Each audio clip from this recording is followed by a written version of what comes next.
আসসালামু আলাইকুম। আয়ামে জাহিলিয়াত হচ্ছে মহানবী সাল্লাল্লাহু আলাইহি সাল্লামের পৃথিবীতে আগমনের আগে এবং উনি জন্মগ্রহণ যে সময় করেছিলেন, এসেছিলেন পৃথিবীতে, সেই সময়কার আরবের সমাজ ব্যবস্থাটাকেই বলা হয় আয়ামে জাহিলিয়াতের যুগ। কেন বলা হয়?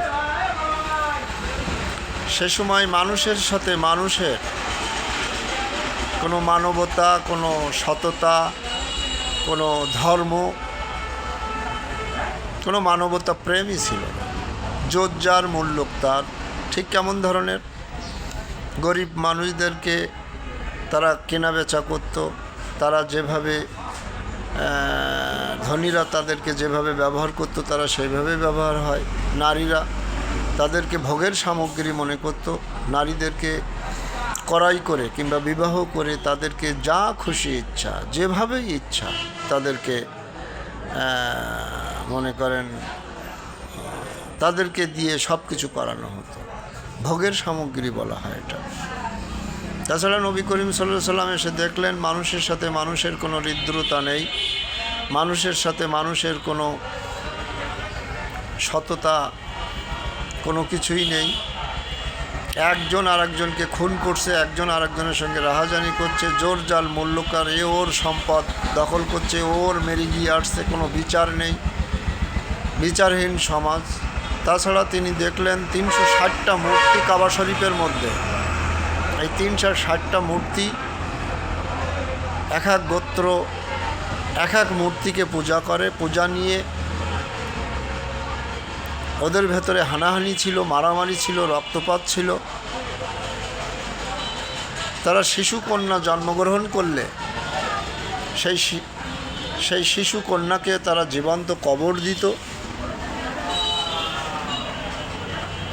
তাছাড়া তাদের ভেতরে কোনো মানবিকতা, আন্তরিকতা ছিল না। একে অপরে মারামারি, ঝঞ্ঝাট, ঝামেলা সবসময় লেগেই থাকতো।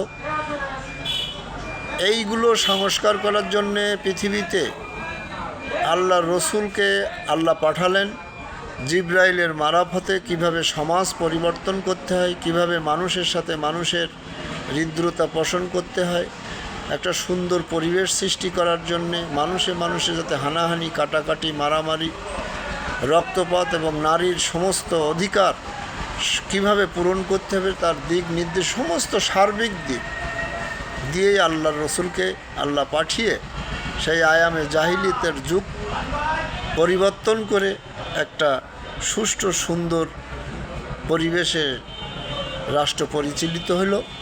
সেই থেকেই সমাজের এই ব্যাপক পরিবর্তন। চ্যানেলটিকে সাবস্ক্রাইব করবেন, কোনো কার্পণ্য করবেন না ভাইরা, এবং আরও যারা এই চ্যানেলটিকে দেখতে পারে, সুন্দর সুন্দর কথা জানতে পারে, তার সুযোগ করে দেবেন। আলহামদুলিল্লাহ। আসসালামু আলাইকুম ওয়া রাহমাতুল্লাহ।